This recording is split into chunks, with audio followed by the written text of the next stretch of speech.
અત્યારે south Indian ડિશિસમાં ટ્રેન્ડિંગમાં કોઈ નામ હોય તો પહેલા નંબરે બેન્ને ડોસા જ આવે છે. બહારથી ક્રિસ્પી અને વચ્ચેથી સોફ્ટ હોય છે અને ઉપરથી ઘી ને બટરનો તો એવો સ્વાદ હોય છે કે ખાઈને મજા જ આવી જાય છે.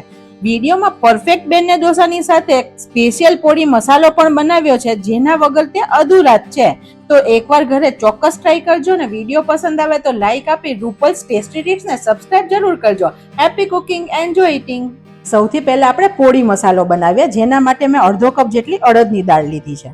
આને એક બોલમાં લઈએ અને બીજી અડધો કપ ચણાની દાળ લઈએ છીએ. આ બંને દાળનો ઉપયોગ આ મસાલામાં થાય છે, પણ સેમ પ્રપોર્શનમાં. જેટલી અડદની તેટલી જ આપણે ચણાની દાળ લઈએ છીએ. તેને પણ એક બોલમાં લઈએ. હવે જનરલી આપણે દાળ હોય તેને પાવડર દઈને રાખતા હોય, તેમાં પ્રોસેસ થયેલી હોય તો આપણે ધોઈને વાપરતા હોય છે, પણ પોડી મસાલો ડ્રાય હોય છે, તો અત્યારે આપણે આને લૂછી લઈએ.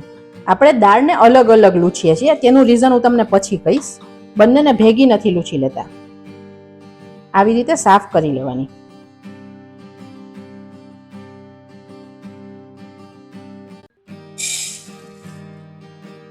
હવે અડદની દાળને પણ લૂછી લઈએ.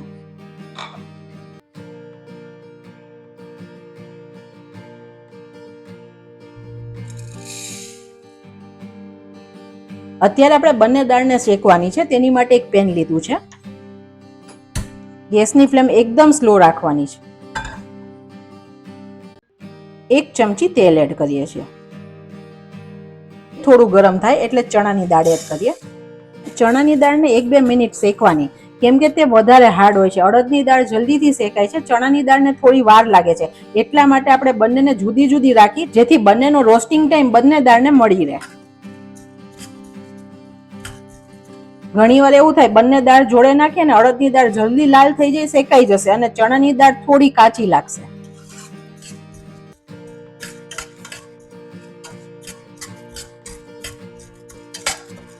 બે 3 મિનિટ શેકી પછી આપણે અડદની દાળ એડ કરવાની. ફ્રેન્ડ્સ, આ પોડી મસાલો એટલો ટેસ્ટી લાગે છે ને, બનાવીને રાખી દો ને તો 1.5 થી 2 મહિના ફ્રીજમાં સરસ રહે છે. ઉત્તપમ, ઈડલી, કોઈ પણ વસ્તુ સાથે સરસ લાગે છે. ઇવન તમે થેપલા પર કે ભાખરી પર ખાશો ને તો પણ મસ્ત લાગશે. હવે 2 થી 3 મિનિટ દાળ શેકાઈ ગઈ છે, પછી અડદની દાળ એડ કરીએ.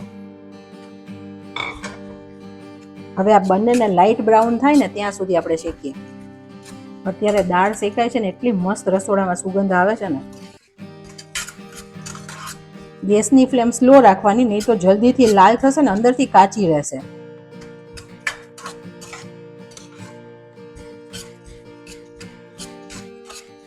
હવે તમે જુઓ દાળનો કલર થોડો ચેન્જ થતો આવે છે. આ ટાઈમે આપણે 1/4 કપ જેટલા સફેદ તલ એડ કરવાના. તે પછી એડ કરી, કેમ કે તલ તરત શેકાઈ જશે.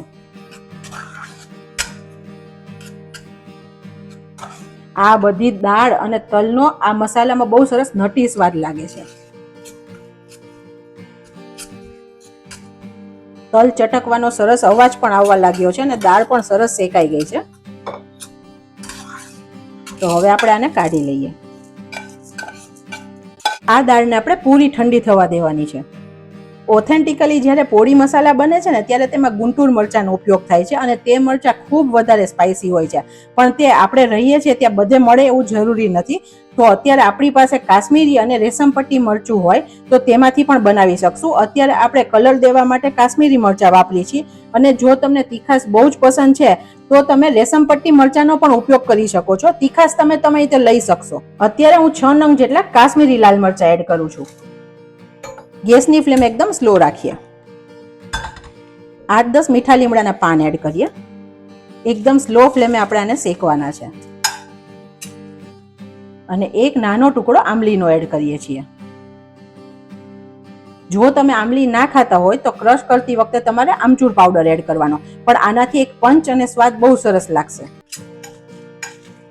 આ મસાલો એકદમ તીખો ને સ્પાઇસી હોય છે, તો આનું બીજું નામ ગન પાવડર પણ છે, કેમ કે તમે ખાવ ને ત્યારે તીખાશનો એક પંચ લાગે છે.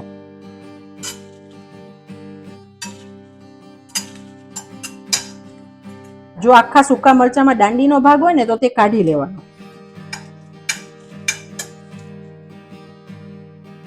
તમારે થટ્ટે ઇડલીની રેસીપી જોતી હોય તો તમે મને કોમેન્ટ સેક્શનમાં જણાવી શકો છો. જો તમને લસણ ભાવે છે ને ખાવ છો તો તમે આ ટાઈમે લસણની 2-3 કળી પણ એડ કરી શકો છો.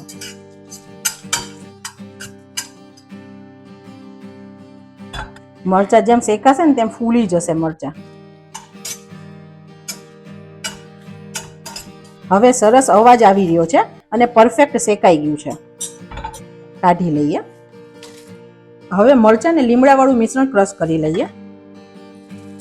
કેમ કે દાળ સાથે ક્રશ કરશું ને તો મરચા સરખા ક્રશ નહીં થાય, તો પહેલા ક્રશ કરી લઈએ.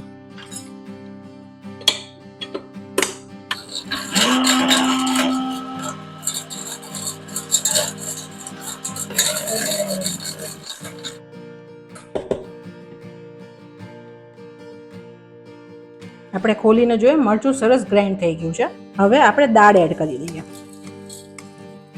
અડધી ચમચી મીઠું એડ કરીએ. પછી જોઈએ તો આપણે પાછળથી ટેસ્ટ કરીને એડ કરી શકશું. 1/4 ચમચી જેટલી હિંગ એડ કરીએ છીએ. હિંગનો સ્વાદ આમાં બહુ સરસ લાગે છે. જો તમારે આમચૂર નાખવું હોય ને તો તમારે આ સ્ટેજે નાખવાનું છે.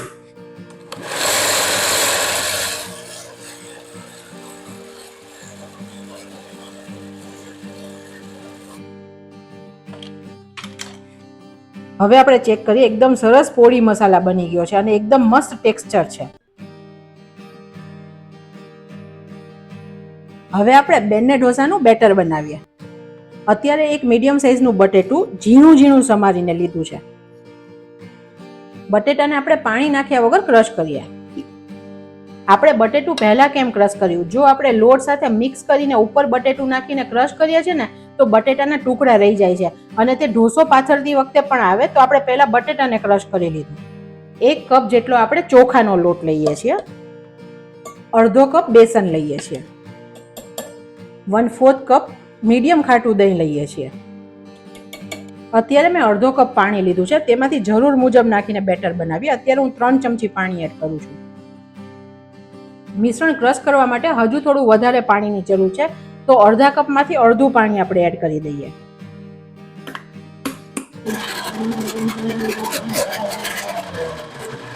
હજુ મિશ્રણ ઘણું થીક છે તો બીજું બચેલું પાણી પણ એડ કરી દઈએ છીએ. ચોખાનો લોટ ને ચણાનો લોટ હંમેશા અલગ અલગ પાણી શોષે, તો પાણીમાં તમારે થોડું વેરિએશન આવી શકે છે. બીજું 1/4 કપથી થોડું ઓછું પાણી એડ કરીએ.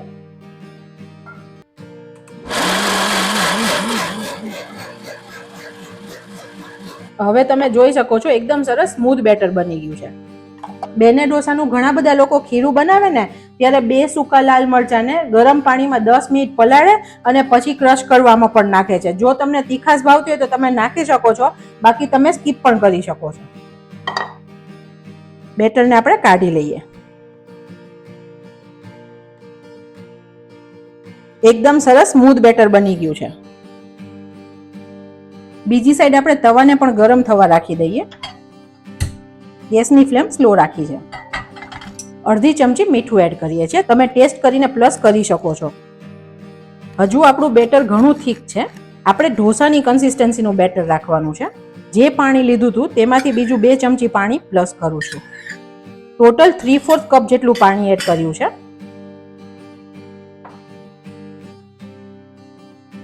અત્યારે તમે જુઓ પરફેક્ટ કન્સિસ્ટન્સી છે. સરસ એક ધારે પડી રહ્યું છે, નથી પતલું નથી જાડું, અને તમે ચમચો જુઓ પૂરો કોટ થઈ ગયો છે. તો પરફેક્ટ બેટર છે. 1/4 ચમચી જેટલો બેકિંગ સોડા નાખીએ છીએ અને સરસ મિક્સ કરી દઈએ. સોડા નાખ્યા પછી આપણે તરત ઢોસા બનાવવાના છે. તવો આપણો ગરમ થઈ ગયો છે. તેનું ટેમ્પરેચર સેટ કરવા માટે થોડું પાણી નાખીએ અને કપડાથી લૂછી લઈએ, જેથી બહુ વધારે ગરમ નહીં રહે. પાથરીએ.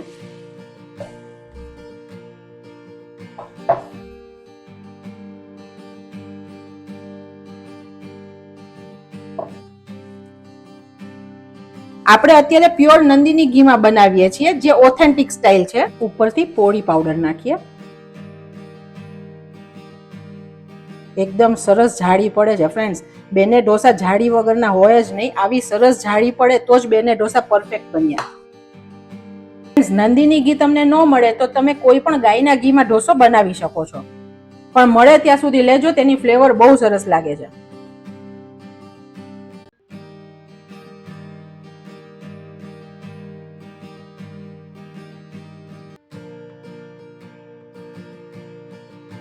આ હોલ્સમાં અંદર ઘી જાય, સોસે અને સરસ ઢોસાને એક ટેસ્ટ આપે ને ટેક્સચર આપે છે. મસાલા ઢોસાથી આ ઢોસો ખાવામાં પણ એકદમ સરસ ટેસ્ટી અને અલગ જ લાગે છે. ઢોસાને આપણે ટર્ન કરીએ. એકદમ મસ્ત ઢોસો બની ગયો છે. ઉપરથી આપણે બટર નાખીએ. બેને મીન્સ બટર. આ ઢોસામાં બટરનું પ્રમાણ અને ઘીનું પ્રમાણ બહુ સારું હોય છે.